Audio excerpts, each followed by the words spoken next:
think if there's ever a game they would be leaving? Nobody's leaving. First of all, they showed up. What an amazing effort here by this Bears crowd. Oh no, if the announcer's crediting the crowd's effort for not leaving a game, we may have witnessed an affair that was actually worse than the Russell Wilson Broncos and Matt Ryan's Colts Thursday night football game. That 12-9 dose of anesthesia needed overtime to wrap up, but what the Seahawks and Bears gave us to conclude Thursday night football for the 2024 season was as bad and arguably worse. After starting the season 4-2, the Bears have lost 10 straight games. The Seahawks are supposed to make a case as a playoff team. I'll make the case that they actually lost the Russell Wilson trade. Both the Bears and Seahawks executed the great fleecings of the last 3 seasons in the NFL via trades. And neither team has done shit with their spoils. Instead, they themselves spoiled. Seattle scored just 6 points against a team that has lost 10 straight games. A final score of 6-3 is bad. And it's even worse when you realize all of those points were scored in the first half. It's even worse when you realize the Seattle Mariners beat the White Sox 6-3 this season. It's a literal baseball score that was achieved twice. The Chicago White Sox lost 120 games, which is tied for the most losses ever in a single season. And yet, the 2024 Chicago Bears are a bigger disappointment. So many embarrassing things happened in the real new worst game ever. To the 32nd power. Whew.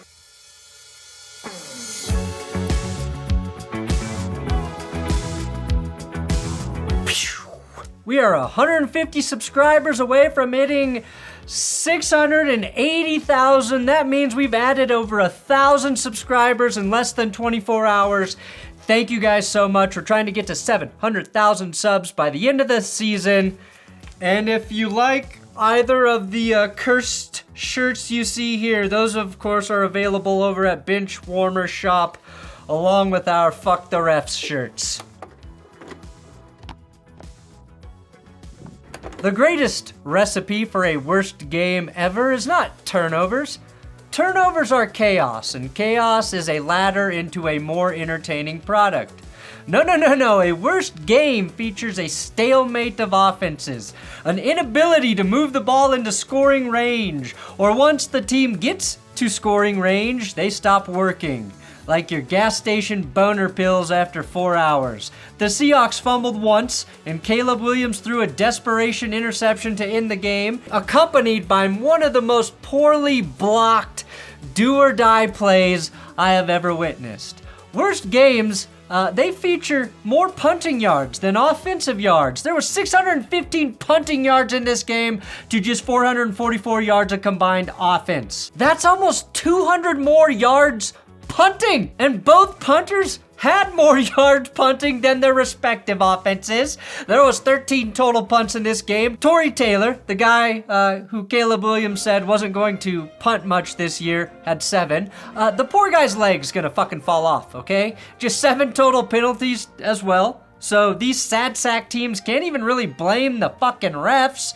And in fact, we should start a charity for NFL officials for this game for throwing the bare minimum of flags. They too wanted to get the hell out of there as soon as humanly possible. Tons of sacks, typically a staple of a worst game, because if you keep taking sacks, you're going to fail to move the sticks. Caleb Williams was sacked 7 times in this game, and he is now just 9 sacks away from tying David Carr for the most sacks taken in a season at 76. With 1 game left to play, Caleb has been sacked 2 more times than Sam Howell last year. Which is funny because Jaden Daniels makes both Caleb Williams and Sam Howell look a lot worse.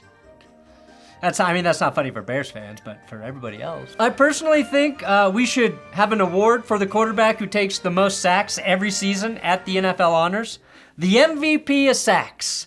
The trophy will be a black and blue ball sack, and the winner gets gang tackled when they walk on stage. Now, I think I hate the Seahawks more, though, for producing 265 yards of offense and just 6 fucking points. They were doing the football version of edging on offense. Geno Smith was so bored, he asked one of his teammates to break his jaw again just so he could feel something. Chicago was more inept though, right? They had 122 passing yards, 103 rushing yards, but finished with 176 yards after subtracting the 46 yards, all taken in sacks. Seattle's field goal came on their opening drive. I cannot understate how long the second half of this game felt. I'm pretty sure Al Michaels turned 90 sometime in the third quarter. Or he died and Amazon just used their AI Al Michaels to finish the stupid game. The biggest tell, though, a game has nothing to offer is its highlight length on the NFL YouTube channel. The closer the highlights are to 10 minutes, the shittier the game. If the highlight video is shorter than 10 minutes, do not ever click on it. It will bore you to death and probably give your computer a virus. This snuff film of a highlight reel was just 8 minutes and 14 seconds long. That means YouTube can't even put mid-roll ads on this video.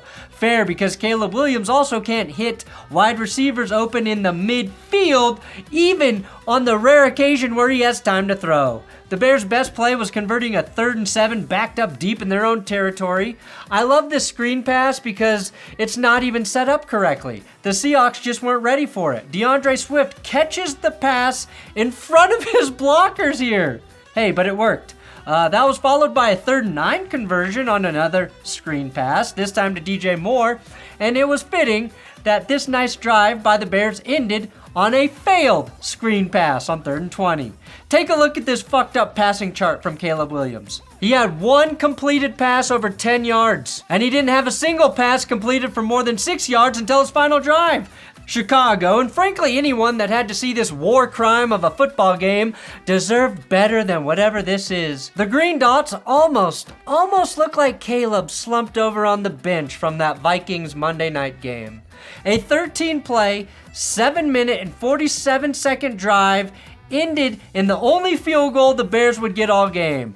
And one of their conversions on that drive was a fumble Caleb had to pick up off the ground to start the play. Honestly, I saw that play and I thought, wow, maybe that's the key to unlocking Caleb Williams. Make him fumble the snap and pick it up every play so he doesn't have to think where he's going to throw the ball. He can just react and see who's open. DK Metcalf was starting fights just so he didn't fall asleep out there. DK drew 2 personal foul penalties in this game, accounting for 2/3 of all Seahawks penalties. He literally did more damage than good by simply being on the field. Although I gotta credit DK's restraint, because no matter how much he begged, DK refused to punch Geno in the face. Now this fumble recovery touchdown is what a touchdown could have looked like in this game. This would of course been a defensive touchdown, but still a touchdown. Just to torture Bears fans though, the referees, who again were bored off their asses, said, fuck it, we didn't blow the play dead. Touchdown! The crowd, yes, it goes wild. Touchdown. Oh! Ow! Well, Only to have their hearts ripped from their chest cavities as the touchdown was reversed after review. he was down by contact at that spot. It'll be Chicago's ball. There's the reaction. The NFL titled this play, turnover, turned touchdown, turned touched down, chaos ensues. A clever way of saying that this game didn't have any touchdowns. Caleb did make a couple cool throws and had this very pretty touchdown also called back because of holding. So even with just 7 total penalties, the refs did manage to erase a touchdown, and for that, I do say fuck the refs. How dare you? It was number 73, Jake Curran on the hold. And it would be one thing to disappoint Bears fans the old-fashioned way and not do anything, but to tantalize them with a spectacular throw like that and not even have it count is truly diabolical. But this entire slot fest culminated in the Bears' final drive.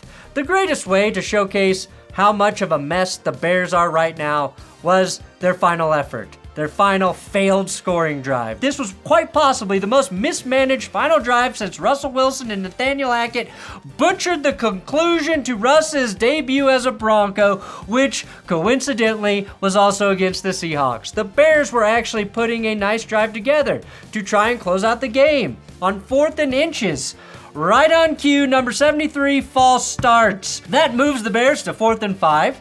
Now the Bears had 3 timeouts, plus the 2-minute warning, and they sent out the punting unit. Makes sense. You do want your best player on the field, right?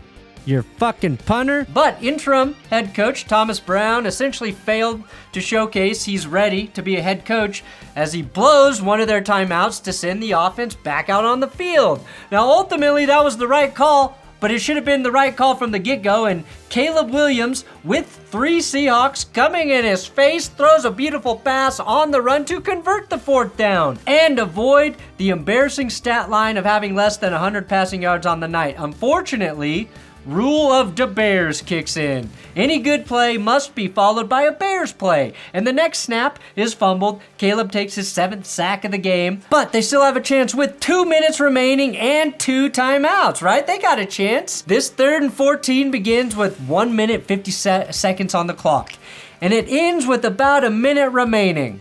Yeah, Chicago converted that 3rd and long, but that one play took nearly a full minute off the clock. Coupled with the next play where Caleb just threw it away, they wasted a minute 30-ish on 2 fucking plays. If only they had an example where poor clock management cost them a game this season. Trying to get him to come back. Just run this play, hurry up. But Caleb, you gotta hurry up. Be screaming at him. Oh wait, this team has learned nothing. They have learned nothing and somehow got worse by doubling up on their mistakes. But here's the dumbest thing I have ever seen in an end-of-game situation since the Bears on Thanksgiving. After the throwaway, with the clock stopped, the Bears have to call a timeout because they couldn't get a play in on time. They're both completely lackadaisical and urgently stupid at the same time. It's a rare combo we don't get to see. Like a shockingly handsome red-haired man. So they used 2 timeouts on their final drive with the clock already stopped. I've never seen that happen. You think the fair catch kick rule is rare? This is even more rare. It's like asking the auctioneer to go higher on the price even though you already won the damn bid. No, sir, I want to pay more for that painting so I can hang it above my toilet and hopefully splash some piss on it when I go. Caleb was pissed, and when they finally got a play call, it lands incomplete. With a weird throw where I swear Caleb tried to break Rome Odunze's spine by forcing him to twist like a Twizzler to try and make the catch. Here's Caleb Williams explaining what happened after the game. I got hit in the throat, and I got hit in the throat, and And I know this is gonna sound mean, and I'm not even trying to be mean, but his explanation literally sounds like my 4-year-old explaining something to me. Yeah, so Mom took me to the store, and that's where we went to the store. Mom took me to the store, and that's at the store with Mom. That's where we got this lollipop. I'm sorry, but it's Caleb. Yeah, I'm sorry, but it's true. 4th and 10. 1 timeout remaining, and the Seahawks bring the blitz, which the Bears did not have picked up. Why would they? They've only seen Seattle blitz 90 times in this game. But by Bears logic, those first 90 blitz were just to trick them into not blitzing now, right? Right? So as the blitz is not picked up, Caleb chucks it in the air, and Reek Woolen comes down with the ball. To make it worse, the Seahawks blitzed 2 safeties, Kobe Bryant and Julian Love, which means there was a mismatch somewhere in the passing game for the Bears. And that pick ended Caleb Williams' streak without an interception. It was the one nice stat he had. And how funny would it have been if Caleb passed Aaron Rodgers at 402 passes without a pick while losing every single game. Now, this game was played in the pouring rain, but it shouldn't be an excuse. I think this game could have been played in a dome, and the outcome would have been exactly the same. Just two ridiculous football teams having a nationally televised suck-off for 3 hours. Yeah. So, yeah. Merry Christmas, Happy New Year, whatever. Hey, and I uploaded a video today, a collab with Dude Dad. It's a little different than what I normally do here, but I think you'll like it. Go check it out. It is linked above.